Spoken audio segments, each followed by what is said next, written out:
നിങ്ങളുടെ favourite shows ഇനി ഒരിക്കലും മിസ്സാവില്ല. ഇപ്പോൾ C5 കാണും നിങ്ങളുടെ ഫേവറേറ്റ് ഷോസ് തികച്ചും സൗജന്യമായി. നീ ശപിക്കപ്പെട്ടവള് തന്നെയാ. നീ കാർത്തിമോനെ മാത്രമല്ല, ചെമ്പകമംഗലം തറവാട് മൊത്തം തകർത്തു. മുത്തശ്ശി, കാര്യം അറിയാതെ വെറുതെ എന്നെ വഴക്ക് പറയല്ലേ. നീ എന്നെ ശ്വാസിക്കാൻ വരുന്നോടി? അല്ല,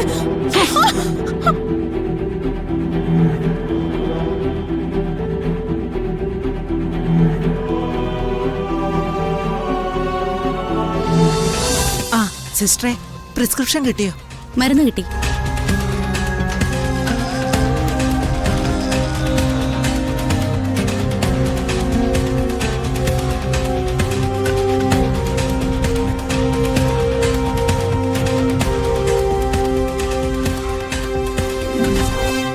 മുത്തശ്ശി,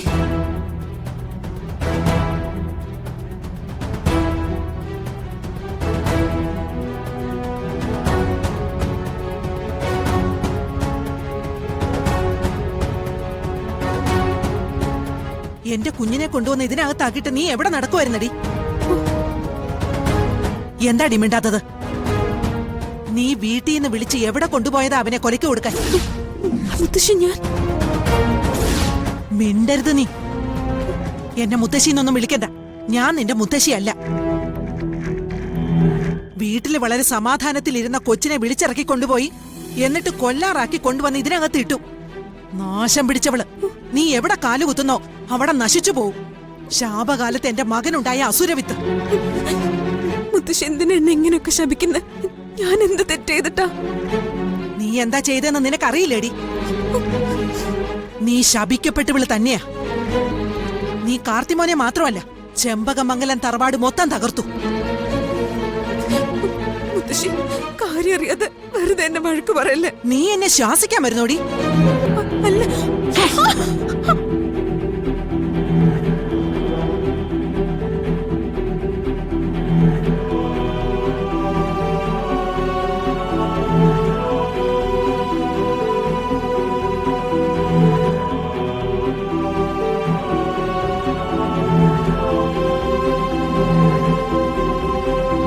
ദേ, എന്റെ കൺമുമ്പിൽ കണ്ടുപോകരുത്. അർച്ചന, അവനെ കൊണ്ടുവന്ന് ICUലാക്കിയിട്ട് അവള് പല വഴിക്ക് കറങ്ങി നടക്കുന്നു. സ്നേഹമില്ലാത്ത വർഗം. മുത്തശ്ശി, മതി. മുത്തശ്ശി എനിക്കിഷ്ടമായിരുന്നു. ചെമ്പകമംഗലത്തെ രാജലക്ഷ്മി അമ്മ എന്ന് കേട്ട നാട്ടുകാർക്കെല്ലാവർക്കും ഒരു ബഹുമാനമുണ്ട്. പക്ഷേ ഇപ്പം മുത്തശ്ശിയുടെ നാവീന്ന് വന്ന വാക്കുകൾ കേട്ട് എനിക്ക് മുത്തശ്ശിയോട് സഹതാപ തോന്നുന്നു. കാർത്തിക്കിനെ ICUലാക്കിയിട്ട് മീനാക്ഷി ഉത്തരവാദിത്വമില്ലാതെ കറങ്ങി നടക്കുന്നു പോലും. ബൈക്ക് ആക്സിഡന്റിലായ കാർത്തിക്കിനെ ഹോസ്പിറ്റലിലാക്കിയ ഇവള് ഈ സമയങ്ങളിൽ അനുഭവിച്ച വേദനയും ടെൻഷനും ഒക്കെ എത്രയാണെന്ന് മുത്തശ്ശിക്ക് അറിയാമോ?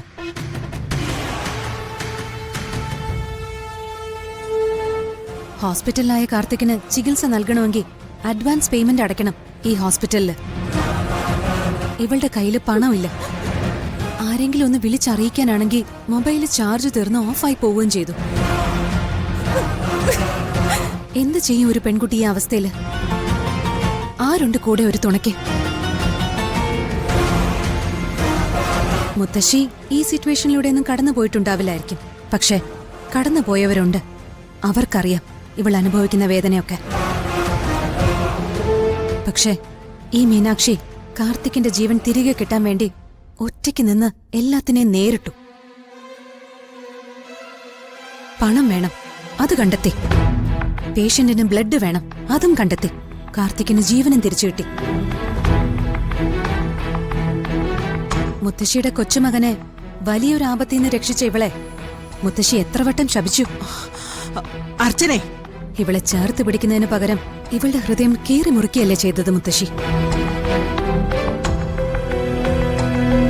വാത്സല്യം പകരുന്ന നാവിന്ന ശാപം. കാർത്തിക് മുത്തശ്ശിയുടെ കൊച്ചുമകനാണെങ്കിൽ ഇവള് മുത്തശ്ശിയുടെ കൊച്ചുമകള്. അത് മറക്കരുത്. പ്രത്യേകിച്ചും ഇവൾക്കിപ്പോ അച്ഛനും അമ്മയും ഇല്ല എന്നുകൂടി ഓർക്കണമായിരുന്നു. മുത്തശ്ശി വളരെ നല്ലവള. നല്ലവരുടെ നാവീന്ന് നല്ലതല്ലാത്തത് കേട്ടാ നമുക്ക് സഹിക്കാനാവില്ല.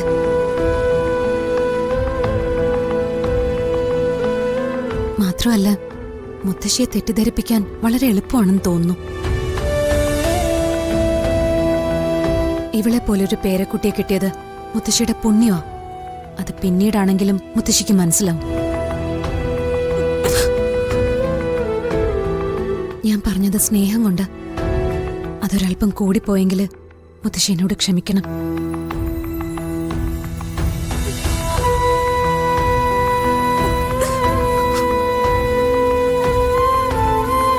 വിഷമിക്കാതെ മീനാക്ഷി, ഇത് നിന്റെ മുത്തശ്ശിയാ.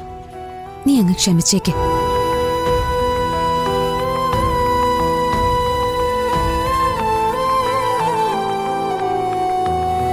കാർത്തികിന്റെ കൂടെ വന്നവരല്ലേ? അതെ ഡോക്ടർ. ഈ കുട്ടിയുടെ പ്രാർത്ഥന ദൈവം കേട്ടു. കാർത്തികിന് ഇപ്പൊ വലിയ പ്രശ്നങ്ങളൊന്നുമില്ല.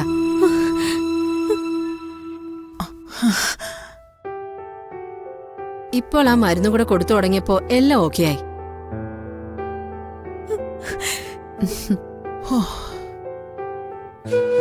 വീട്ടിൽ പോയി റെസ്റ്റ് എടുക്കാം, അത്രേ ഉള്ളൂ. ഞാൻ ഡിസ്ചാർജ് എഴുതിയേക്കാം. അല്പം കഴിഞ്ഞ് നിങ്ങൾ കൊണ്ടുപോയാ മതി. ആ ശരി. തക്ക സമയത്ത് അർച്ചന വന്നതുകൊണ്ട് എന്റെ കാർത്തിയേട്ടൻ രക്ഷപ്പെട്ടു. നിന്റെ പ്രാർത്ഥന കേട്ട ദൈവം എന്നെ ഇങ്ങോട്ട് അയച്ചു, അത്രേ ഉള്ളൂ.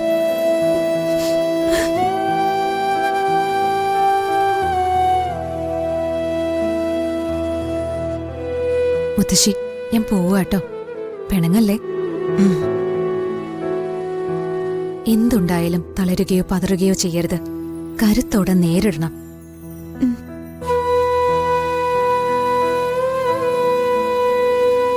നോക്ക്, ഒരു ലോക്കപ്പ് മുറിയിൽ വെച്ചാ നമ്മൾ തമ്മിൽ കണ്ടുമുട്ടിയത്. ആ പരീക്ഷണങ്ങളെല്ലാം നമ്മൾ ഒരുമിച്ച് നേരിട്ടു, അതിജീവിച്ചു. നിനക്കെന്ത് പ്രശ്നമുണ്ടെങ്കിലും എന്നെ വിളിക്കണം. ഞാനുണ്ട് നിന്റെ കൂടെ, കൂട്ടുകാരിയായിട്ടും കൂടെപ്പിറപ്പായിട്ടും.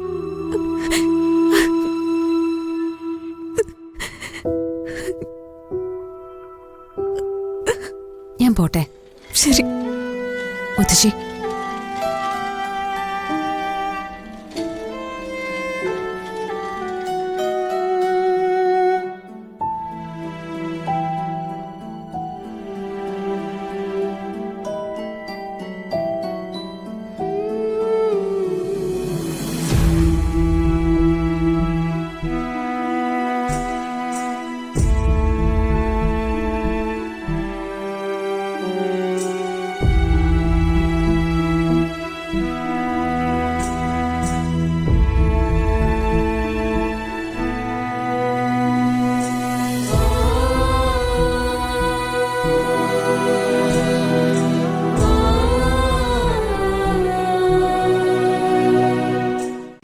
ഡൗൺലോഡ് ചെയ്യൂ C5 ആപ്പ്. കാണൂ എല്ലാ എപ്പിസോഡുകളും സൗജന്യമായി.